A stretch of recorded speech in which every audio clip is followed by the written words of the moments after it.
Good morning, my people. This is your girl, Mashallah Gist TV. Ẹ káàárọ̀ o. Ìyá gist mú wá ní pé kábíyèsí wọ́n sọ fún Gbedaobi wípé àwọn regret láti jẹ́ monogamy láti kó ìyàwó jọ. Wípé ẹ̀ṣẹ̀ ni fún èèyàn láti kó ìyàwó jọ. Òótọ́ dẹ̀ ni, kò dáa kọ́kùnrin kó ìyàwó jọ, kì í ṣe nǹkan tó dáa. So ẹ jókòó, ẹ jẹ́ ká jọ gbọ́ gist tèní. Ẹ mọ̀ gẹ́gẹ́ bí ẹ ṣe mọ̀ pé kábíyèsí wa ni ọba aládé, àwọn ni monarch king.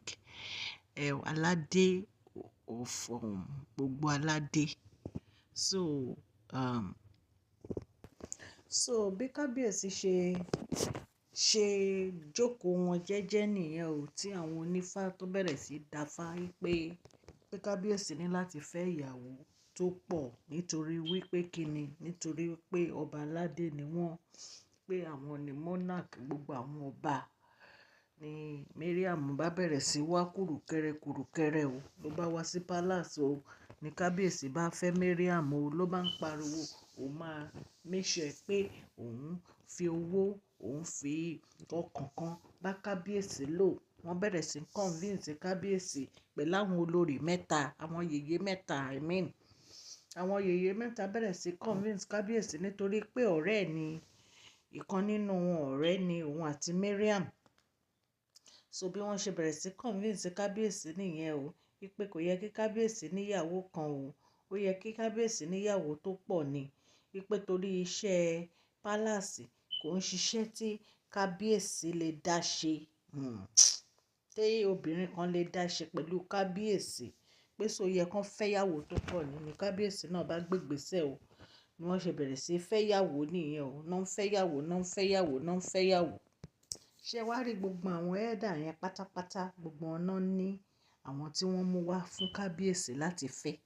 Lẹ́yìn ìgbà táwọn yèyé mẹ́ta tó mú Mariam wá, ṣé ẹ mọ̀ pé àwọn yèyé mẹ́ta náà mú Mariam wá, àwọn elder yẹn náà wọ́n láwọn èèyàn kọ̀ọ̀kan tó fà fún kábíyèsí dédú àwọn olórí yẹn. Bí a ṣe gbọ́, wọ́n ní ìyálájé ló mú Tóbi wá. So gbogbo wọn mú ìyàwó wá fún kábíyèsí. Bí kábíyèsí ṣe dẹni tó níyàwó rẹpẹtẹ nìyẹn o. Bí wọ́n ṣe bẹ̀rẹ̀ sí kóyàwó wá nìyẹn o, gbogbo wọn bá ń kóyàwó wá o, náà bá sọ sí ìdò, wọ́n bá sọ kábíyèsí do níyàwó rẹpẹtẹ o. Kábíyèsí tó yẹ pé wọn ò mọ bó ṣe lè handle obìnrin tó pọ̀, tó yẹ pé àwọn pẹ̀lú Queen Naomi ni wọ́n enjoy ayé wọn. Ẹ mọ̀ pé kì í ṣe gbogbo ọkùnrin ló like monogamous family, kì í ṣe gbogbo ọkùnrin ló like ẹ̀. Bí kábíyèsí ṣe di aláya púpọ̀ nìyẹn o. Ṣé ẹ mọ̀ pé nígbà tán kọ́kọ́ bẹ̀rẹ̀, gbogbo ẹ̀ ń ṣe kùrùkẹrẹ, a rò pé gbogbo ẹ̀ máa dáa ni. Ẹ̀kan náà bí wàhálà ṣe bẹ̀rẹ̀ nìyẹn. Ni competition yìí bá bẹ̀rẹ̀, ibi owú jíjẹ ni wàhálà ti bẹ̀rẹ̀. Ẹ mọ̀ pé owú ó lè pa gbogbo ìlú run. Ẹ mọ̀ pé owú lè pa gbogbo ìlú run. Okay o, but tó bá jẹ́ pé àkọ́kọ́ ní o tẹ wá sí orí page mi, ẹ jọ̀wọ́ nítorí Ọlọ́run, ẹ tẹ notification bell yẹn. If today is your first time on my channel, can you go straight and press the notification bell so that whenever I post any gist, you can get it. And to my old subscribers, I say thank you. Thank you so much. Òkè lọ́wọ́ yín máa lọ o. Ọwọ́ yín kò ní lọ ìsàlẹ̀ láéláé. Ẹ ṣé mo dúpẹ́ o. So bí mo ṣe ń sọ gist mi lọ o. So bí kábíyèsí ṣe doníyàwó rẹpẹtẹ nìyẹn o.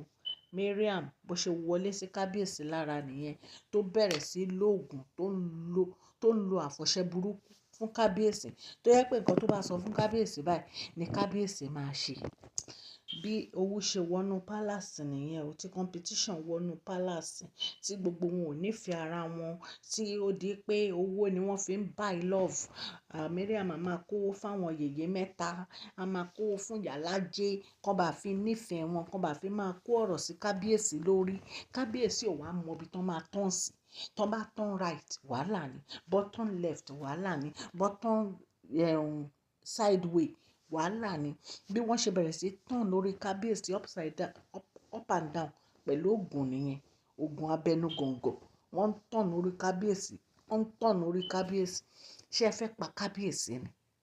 Ṣé ẹ fẹ́ pa wọ́n ni? téèyàn bá láya mẹ́fà ṣé yẹn wá ní kó wá ní kẹ́ wá máa fi oògùn kẹ́ máa fi tọ̀nù orí kábíyèsí. Àwọn ìyàwó yìí ó lágbára.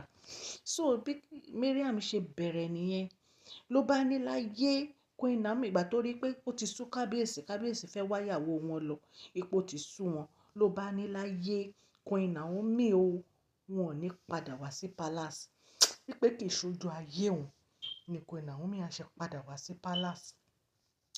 Ní kábíyèsí bá bẹ̀rẹ̀ sí wá Queen Naomi lọ o lẹ́yìn wọ́n yà ń wá Queen Naomi lọ lẹ́yìn wọ́n ti mọ̀ pé Queen Naomi nìkan ló lè fi ọkàn àwọn balẹ̀ wọ́n ti mọ̀ pé kò séèyàn kankan nínú wọn tó lè fi ọkàn àwọn balẹ̀ bó ṣe rá ń wá Queen Naomi lọ nìyẹn. Ẹ̀yin èèyàn lé kì í máa ń ṣe nǹkan kékeré ogun màní kò máa ń ṣe nǹkan kékeré ẹ̀yin èèyàn lé. So bí kábíyèsí ṣe ń wá Queen Naomi lọ nìyẹn o lẹ́yìn tí wọ́n jẹ́ kí wọ́n mọ̀ because wọ́n ti mọ̀ pé wọ́n fẹ́ rí Queen Naomi wọ́n fẹ́ rí àwọn pọ̀. So bí kábíyèsí bí wọ́n ṣe regret nìyẹn o láti fẹ́ gbogbo àwọn ìyàwó yìí wọ́n wá rí i pé ewu ni kéèyàn kó yàwó jọ wọ́n rí i pé wàhálà ni kéèyàn kó yàwó jọ wọ́n rí i pé ìdààmú ni kéèyàn kó yàwó jọ. Kábíyèsí realize pé àṣẹ inú ewu la wà òótọ́ ni kábíyèsí inú ewu lẹ máa wà ṣé ẹ rò pé ìyàwó kíkó jọ nǹkan tó dáa ni ẹ jẹ́ kí n sọ fún yín kò sí obìnrin nínú àwọn olórí yìí tínú ẹ̀ máa dùn tí Tadé ní ká wò nígbà tí wọn ò bímọ tí wọ́n fún yín ẹ rò pé inú wọn máa dùn ẹ wò ó ẹ tètè mú ìyàwó yín àtọmọ yín kẹ dá wà nínú ilé ẹ má jẹ́ kéèyàn kankan wá bá yín gbé o ẹ má jẹ́ kéèyàn kankan wá bá yín gbé olórí Rónkẹ́ fámílì yín ni wọ́n ẹ fi olórí Rónkẹ́ sílẹ̀ ṣé ráwọn yòókù ẹ má jẹ́ kéèyàn kankan wá bá yín gbé wọ́n ní inú la rí ọ̀rí òdenu ọ̀rẹ́ yín ni gbogbo wọn kẹ́ tó fẹ́ wọn bọ̀ ṣé ẹ mọ nǹkan tó wà nínú inú wọn sí yín bí a ṣe gbọ́ gist yẹn nìyẹn o ẹ gbọ́ àlẹ́jì ni nǹkan tẹ̀mí gbọ́ mo wá sọ fún yín o kábíyèsí wọ́n regret páwọn fẹ́ ogbó wọ́n regret wọn ò ní ìfọkànbalẹ̀ ìdààmú ni lójoojúmọ́ wàhálà kábíyèsí kò ń lè sùn wọ́n ń lè sùn àfi tó bá gbóhùn Queen Naomi tí Queen Naomi bá gbàdúrà fún wọn mọ́ tó lè máa sùn pẹ̀lú gbogbo wàhálà àti ìdààmú yìí ẹ gbọ́ tí bàbá kábíyèsí tó bẹ̀rẹ̀ sí dìde ní ìsìn pé kí gbogbo wọn kó lọ sí outside palace kí wọ́n tètè lé wọn lọ síbẹ̀ kíákíá kó má tiẹ̀ jẹ́ kó pẹ́ mọ́ gbogbo yín ẹ̀ ń wá ìfẹ́ ẹ̀ ń fẹ́ kí kábíyèsí nífẹ̀ẹ́ gbogbo yín ṣé èèyàn máa ń nífẹ̀ẹ́ obìnrin mẹ́fà pọ̀ lẹ́ẹ̀kan náà ni ṣé ẹ fẹ́ pa wọ́n ni ẹ wo kábíyèsí ẹ tètè gbégbèsè mo ti ẹ̀ dúpẹ́ lọ́wọ́ bàbá yín tán dìde ní ìtú tó yẹ pé wọ́n really fight àwọn èèyàn ni ẹ̀yin yèyé mẹ́ta tó yẹ kẹ́ protect kábíyèsí tó jẹ́ pé ẹ̀yin lẹ tún ṣe kábíyèsí ìka ní ẹ̀yin yèyé mẹ́ta yẹn ìka ní ẹ̀yin èèyàn wa èyí tá a gbọ́ lè ní nìyẹn ta ní ká mú èmi ọmọ yín ni o ọjọ́ èní aṣọ yín sọ́mọ aṣọ yín sówó aṣọ yín sọ́lá aṣọ yín sálàáfíà o